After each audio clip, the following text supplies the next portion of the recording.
you're retired, deeply committed to painting, and despite putting in serious hours, you still feel like your work isn't matching your vision, listen carefully.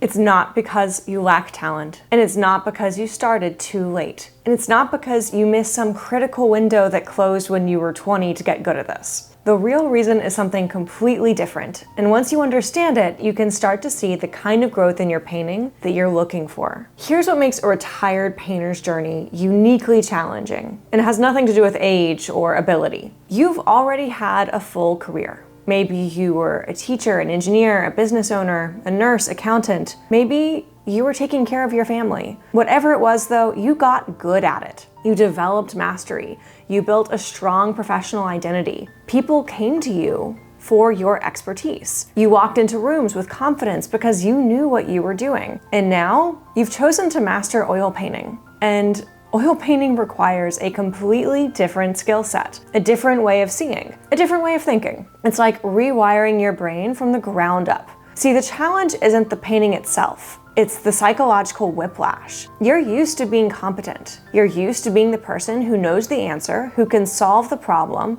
who gets things done efficiently and well. And now, suddenly, you feel like a beginner again. Your hand won't do what your mind sees. Your paintings don't look the way you envisioned. You watch YouTube videos of artists who make it look effortless, and you try the same technique and it falls flat. And here's where it really gets difficult. When you were learning your original career, you were in your 20s or 30s. You expected to be a beginner. You had decades ahead of you. Making mistakes didn't feel like time was running out. But now, every painting that doesn't work feels like time you just can't get back. Every failed attempt feels more significant because you're acutely aware that your time is finite. And you start to wonder if maybe you've hit your ceiling, if this is as far as you can take it. You start thinking maybe art is for people who started young, who got to go to art school or have some innate gift that you just weren't born with. And that's not what's actually happening. Let me give you an analogy that completely changed how I think about this. Imagine, instead of painting, you decided to learn piano. You're retired, you've got time, you've always loved music, so you buy a piano and you start taking lessons. Now, would you expect to sit down and compose symphonies in your first year? Of course not. That would be absurd. You expect to start with scales, with finger exercises. You'd spend weeks just training your hands to find the right keys without looking. You'd practice simple melodies over and over,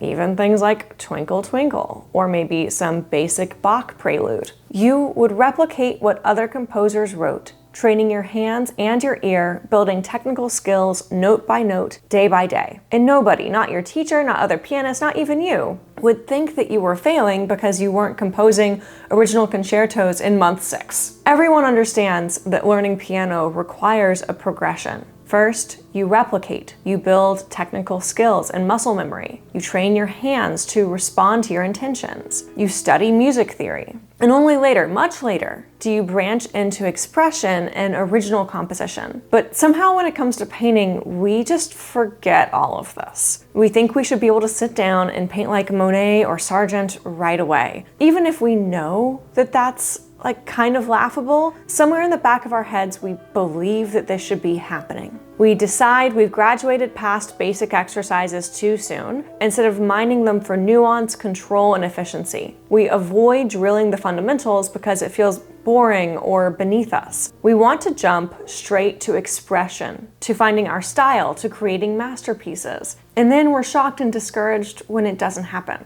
Here's the truth. You can't skip the replication and training phases in painting any more than you can in piano.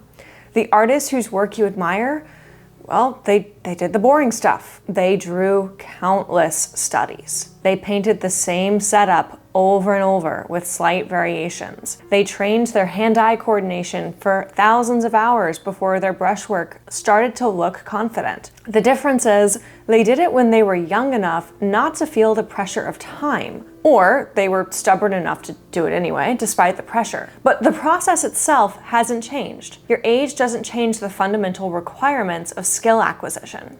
So here's what's actually holding you back, and it's not talent. It's impatience with the growth stage. More specifically, it's the mindset block that says, I should be better by now. That thought is poison. I had a therapist who would tell me, stop shooting yourself. "I should be better by now" makes you rush through foundational practice because it feels too basic. It makes you avoid exercises that would actually help because they feel like you must be a beginner if you're doing them. It makes you jump from technique to technique, looking for the magic shortcut that will fast forward you past the awkward learning phase. Not to mention the countless YouTube videos you will spend looking for that secret technique. But there is no shortcut. Every single painter you admire went through and put in the hours and hours of fundamentals.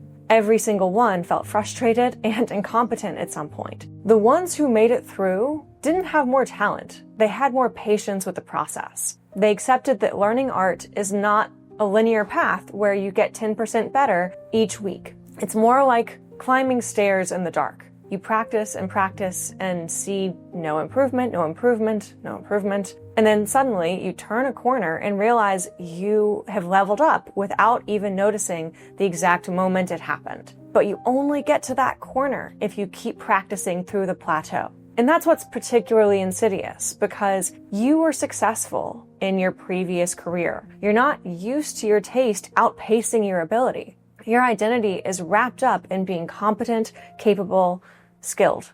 So when oil painting gets hard, when you're in that, what feels like that beginner stage, it doesn't just feel frustrating. It feels like a threat to who you are. And that's when people quit. And it's not because they lack talent, not because they started too late, but because they couldn't make peace with being in that learning phase again. So how do you actually break through this? First, you have to reframe what you're doing. Painting at a high level isn't picking up a casual hobby. It's starting a new career. Even if you never sell a painting, even if you never show in a gallery, you're developing a new professional skill set. And that means treating it with the same intention and commitment that you brought to your original career. When you started that first career, you didn't expect to master it in 6 months. You knew it would take years. You accepted feedback. You practiced boring fundamentals. You showed up even when it was hard. You need to bring that same mindset to the easel. Second, accept the fundamentals are essential and not something to rush through or skip so you can start making things that are original. This is where you're building the foundation for everything that's going to come later. If you try to build a house without a foundation first, it collapses. If you try to develop your artistic voice without the fundamental technique, your paintings are going to fall apart. You're not going to have the actual tools to communicate what you want to say on the canvas. The skill building stage, it isn't wasted time. It is the most important time. Third, focus on deliberate practice. So not just painting more, but painting with intention. So what's deliberate practice? Well, it's repetition with a clear, specific goal. It might be doing the same exercise multiple times, paying attention to what works and what doesn't, making micro adjustments, and building skill incrementally. It might be painting 20 portraits, not because you need 20 pieces to hang on your wall or sell, but because each different portrait teaches your hand something new about brushwork, about value control, about edge variety. It's copying a master painting, not to make a perfect replica or forgery, but to reverse engineer how they created that effect, that color, that sense of light.